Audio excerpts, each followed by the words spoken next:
Que falar do Santos, hein?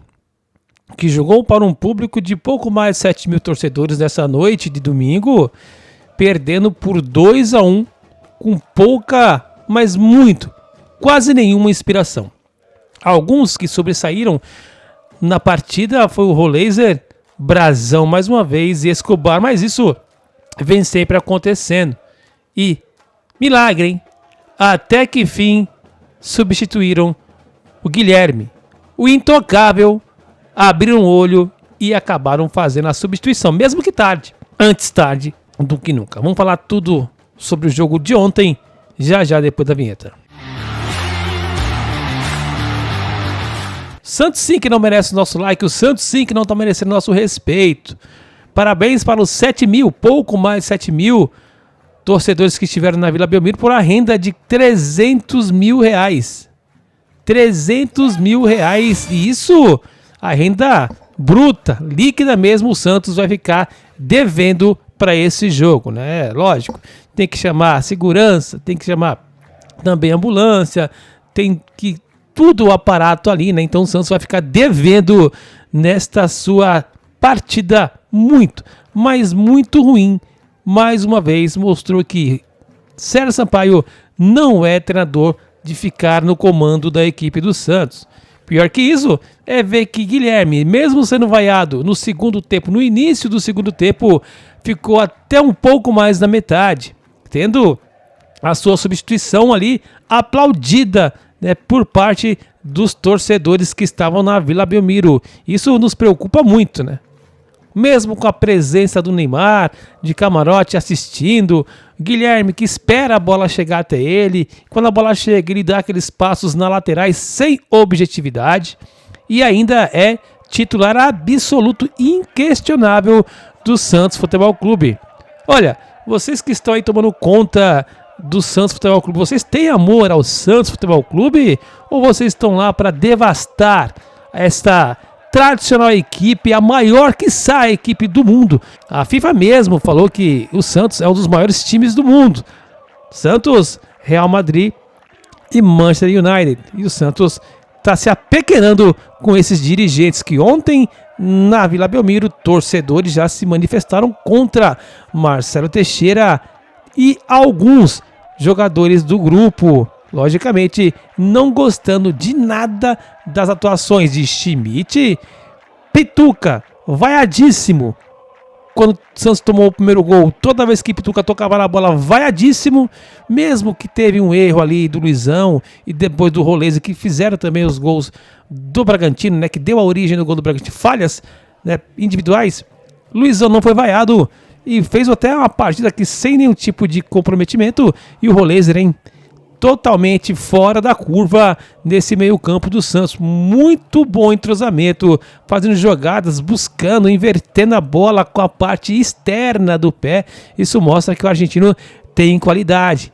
Entretanto, o Santos teve a capacidade de tomar gols de seus ex, né? La Quintana, que não fazia gols no Santos e fez contra o Santos. E o outro...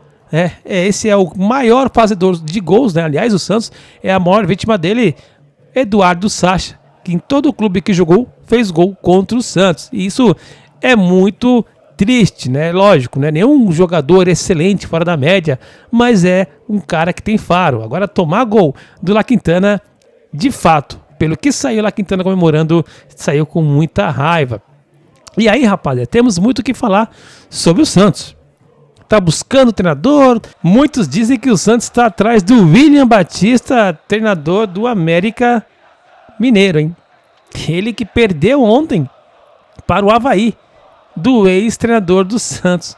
Olha, Jair Ventura é técnico do Avaí, que é líder da competição, e o Santos iria atrás do William Batista. Aliás, esse treinador, o William Batista, não é treinador para assumir equipes de Série A. Pode ser que venha a destoar, mas, no entanto, ainda não fez nenhum tipo de trabalho que o credenciasse a ser treinador do Santos. Aliás, o Santos tem que pensar grande, porque não demitir esse CEO e tentar ainda correr atrás do Sampaoli. Aliás, o Sampaoli foi que deu a vontade de torcer para o Santos em 2019.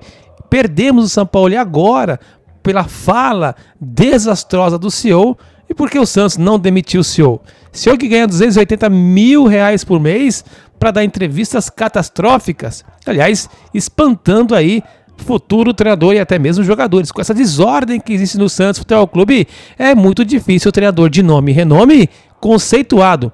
Dorival Júnior, Tite, Renato Gaúcho, Luiz Castro, nenhum vem. Aliás, o único técnico que aceitou foi devido à multa, mas elevadíssima, que foi o Pedro Caixinha. Aí sim entendemos agora o que o destemperado, despreparado CEO Pedro Martins, que foi colocado no Santos por um favor do presidente da Federação Paulista de Futebol, engoliu o nosso presidente Marcelo Teixeira, que pediu o dinheiro emprestado, e por esse favor, né, do empréstimo do dinheiro, o presidente da Federação Paulista fez uma condição: eu te empresto, mas dê uma vaga para o meu Pedro Martins. E isso foi feito, hein? O Santos paga 280 mil por alguém que saiu do Vasco, aliás, saiu do Araraquara, foi pro Vasco, passou 41 dias, foi pro Botafogo, pouco tempo ficou, veio para o Santos ser o cargo máximo abaixo do presidente. No Santos, ele começou fazendo 2 negociações estapafúrdias. A primeira, a contratação do Pedro Caixinha. Logicamente, todos vão falar, mas por quê? Pelo valor da multa. E logo que ele chegou no Santos, ele já veio com o pacote da comissão técnica. O treinador em questão, Pedro Caixinha, que quando saiu do Santos, aí sim descobrimos qual o motivo do Santos estar segurando o Pedro Caixinha. A multa dele com os demais dá mais de 20 milhões de reais. Agora, estamos vendo também que quando ele chegou para assumir o Santos, ele negociou também o Jair com o Botafogo e não pediu as garantias. Agora vamos falar sobre a entrevista do César Sampaio, ok? A sua análise do desempenho de hoje. Boa noite. Não, assim, influência nenhuma do Ney. É lógico que nós conversamos com todos, né? Com os jogadores mais experientes, principalmente. Mas as decisões são minhas. Eu compartilho com a comissão, né? Com os meus assistentes. No caso, o Matheus, o Axel. E as decisões foram minhas. Eu ter utilizado o Luizão nessa função foi porque Novo Horizontino ele já havia feito, né? Já havia jogado de lateral. E o momento da equipe, nós até então, né, tínhamos o Godoy e o Sherman. Temos, né? Não temos o Godoy e Sherman. Eu entendia que a gente precisava de uma estabilidade melhor naquele setor. E por isso usei o Luizão. E, bom, até o momento do erro, né, assim, que gerou o gol, ele vinha fazendo aquilo que a gente havia combinado, né, um lateral, ele é um zagueiro, né, mas já numa função de lateral mais defensivo, dando uma sustentação melhor. E do gol em diante, né, aí a gente já teve que mudar a equipe, né, reestruturar com um viés mais ofensivo. A entrada do Aderlan, sim, foi boa. A gente conseguiu fluir um pouco mais nesse setor. Mas, enfim, nesses momentos são momentos assim em que nós atravessamos qualquer erro, ele acaba sendo fatal, e nos 2 gols que nós levamos, a bola estava nos nossos pés, né? E a gente acabou errando. Mas foi o que eu disse no vestiário para eles, se o problema está aqui, a solução também está. Eu menciono aí a falta de melhores opções, né, por conta de lesão de jogadores de referência no setor de meio campo. Mas é um início de uma competição que muita coisa pode acontecer. Eu acho que trago para esse momento agora a participação de alguns atletas, né, que tinham menos minutos e entraram muito bem, e a gente acaba desenvolvendo soluções, assim, né, opções, aliás, para os próximos jogos, desses atletas que entraram e tinham menos minutos. César, boa noite. Boa noite. Felipe Camargo, do Bico Esportivo, estamos ao vivo. Beleza. Até achamos que talvez viesse algum dirigente falar, não você apenas sozinho, né, para conversar. O Santos está, acho que, afundado numa crise nesse momento no seu futebol, é o vice-lanterna, depois de 6 rodadas. E para a gente que está de fora, nitidamente também, além das questões técnicas, me parece que a questão emocional, psicológica, passa a influenciar cada vez mais. De que maneira você entende, se é que você acredita que é possível, sozinho, com a sua comissão, resolver isso, ou se talvez o Santos precise buscar outras alternativas, que afinal você é um profissional da casa, né? E você, com certeza, por toda a experiência que você tem, eu acredito que você tem a voz para poder conversar com os seus superiores. O que o Santos, na sua opinião, nesse momento, precisa, numa semana que já tem jogo de Copa do Brasil numa quinta-feira e um confronto difícil em Porto Alegre contra o Grêmio no próximo domingo? Eu entendo que dentro do compromisso que eu assumi com o Santos, né, dentro do contrato que eu assumi com o Santos, constava essa possibilidade, né, de estar à frente da primeira equipe interinamente. E nós sabemos que nossa vida ela é pautada por resultados, e eu concordo com isso, né, que isso acho que pesa na decisão, mas eu desde do primeiro minuto que eu que eu tomei a decisão de vir para o Santos, eu tive muito claro para onde eu estava vindo, e desde o primeiro dia, do primeiro minuto que eu cheguei aqui até agora, eu estou aberto a ajudar, a contribuir. Eu acredito que não, como eu disse anteriormente, nós temos que desenvolver soluções, nós somos mais do que nós estamos apresentando, compartilhei isso com todos e eles também pensam da mesma forma. É lógico que nossa equipe, nós tínhamos diferenciais técnicos, né, que infelizmente pelas lesões acabaram não podendo participar, então essa equipe é a primeira vez que joga junto contra um adversário que vem numa crescente na competição, né? Vinha de 3 vitórias, enfim. Nós sabíamos quem nós enfrentaríamos, por isso mesmo eu tentei pôr uma equipe mais estruturada defensivamente, que eu sabia o quanto pesaria um gol para a gente. Mas, de boa, cara, assim, de coração mesmo, eu tenho entregado o meu melhor diariamente, dentro daquilo que eu posso, e tenho visto que os atletas também estão entregando. Mas acho que todos nós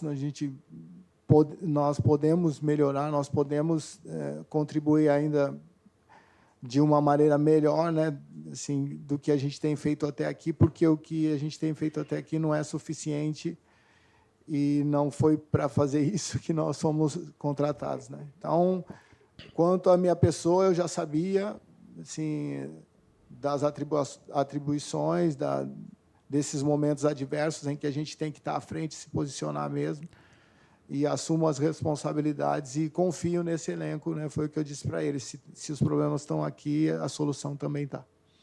César, boa noite. Boa noite.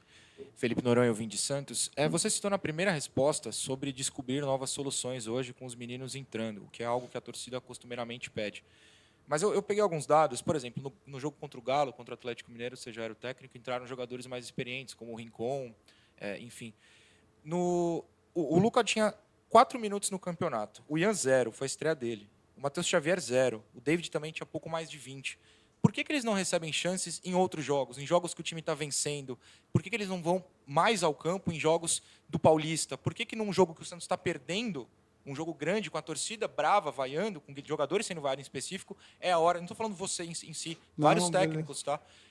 Aí eles apostam nos meninos. É interessante descobrir os meninos, com certeza, mas não poderia ter sido descobertos antes? Não deveriam receber chance antes? É uma reclamação constante que a gente recebe do torcedor como produtor e jornalista.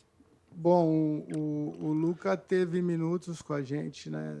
A gente fala do Caixinha ainda no Paulista. O David teve minutos também com o Caixinha. O Ian não, o Xavier não. Dentro da estrutura nossa média ofensiva, nós temos referências do continente, né? No caso, para mim, Neymar, Soteldo, sim, são jogadores de um diferencial técnico que poucas equipes possuem. Então, nós temos que ver também para com quem eles estavam concorrendo. Mas são meninos que, em todos os treinamentos, eles se dedicam e assim, infelizmente, foi comigo também. As oportunidades aparecem, né? Assim, infelizmente, na grande maioria das vezes, quando as coisas não estão bem. Mas eu parabenizo a eles porque, principalmente o David, eu conversei muito com ele durante essa semana e, enfim, ele colocou em prática aquilo que eu pedi, aquilo que nós combinamos, e essa amostragem, né, que todos eles deixaram faz com que a gente possa ter mais opções para a sequência da competição. César, boa noite. Boa Vitor noite. Salles. Bom, é isso, né? É muita desculpa, né? De fato, é muita desculpa para pouco futebol, né? E pro confronto contra o Grêmio, que é no Estádio Olímpico, o Santos, que tinha 5 jogadores pendurados, recebeu ali, né, o terceiro cartão amarelo. O seu Diego Pituca estará de fora do confronto. Provavelmente deve ser o Rincon no lugar do Pituca, né? Então, a gente está mal servido, não de técnico, tá? A gente está falando de gestão. A presidência do Santos não tem culhão para assumir e justifica através de demissões. Seja ela através de treinador, seja ela através de CEO, coordenador técnico, a desculpa é através de demissão. Agora, o Santos, né, é o 19º vice-lanterna, né, da competição com 4 pontos. O Red Bull Bragantino é o terceiro. Vejam só como é discrepante, hein? Santos com 4 pontos, Bragantino com 13. Uma vitória apenas do Santos contra 4 do Bragantino. 7 gols pró contra 8. Né? E aí a gente fala do time mais organizado. O Fernando Seabra começou balançando, né? E aliás, o Santos também em 2016, ele tinha uma sequência muito ruim na 6ª rodada, no que perdeu também, e ali o Santos conseguiu se recuperar e foi vice-campeão em 2016. Então, será que podemos esperar, né? Lembrando que em 2016 não tinha SAF, não tinha tanta bet, caso de aposta, que está também manchando o futebol. Mas dentro de campo, o que vemos é o Santos desorganizado taticamente. Tá, o Santos desorganizado, hierarquicamente falando, você não sabe quem dá a palavra final, se é o presidente, se é o pai do Neymar, se é o Neymar, se é o CEO, que até mesmo o CEO não tem a mesma linha de raciocínio do presidente. Ora, bolas, ele fala que o Santos não pode viver de saudosismo.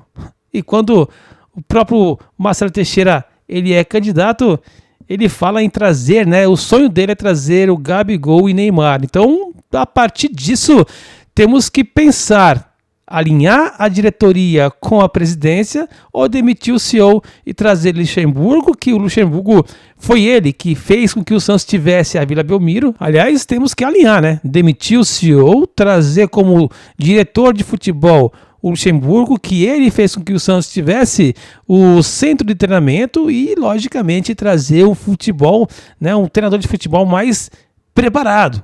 Quem sabe o Sampaoli, quem sabe o Carpini. O Carpini seria um bom nome, porque tem do lado ali, né, um diretor de futebol e não um CEO, que no caso seria o Luxemburgo. Então, o Luxemburgo, tendo, como faz o Pedrinho BH, tá, ele está blindando, tá, o Leonardo Jardim. Tanto que brecou o Gabigol e brecou o Dudu, estavam reclamando. E vocês viram aí, né, quando o torcedor reclamava o Pedrinho BH, que estava na partida, falou assim: e o Pedrinho BH e o Dudu vai sair ou não? Ele pensa assim, vai vazar.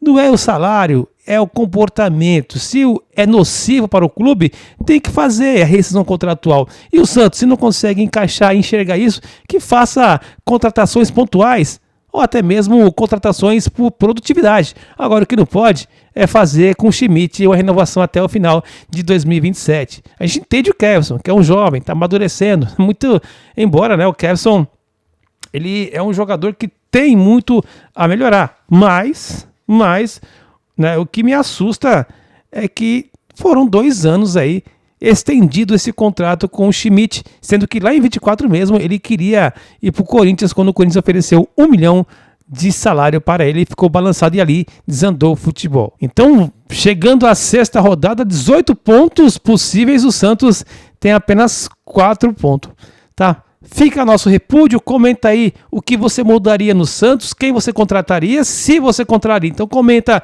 o que, quando e onde, o que está atrapalhando no Santos. Deixa aquele like, um forte abraço e até mais.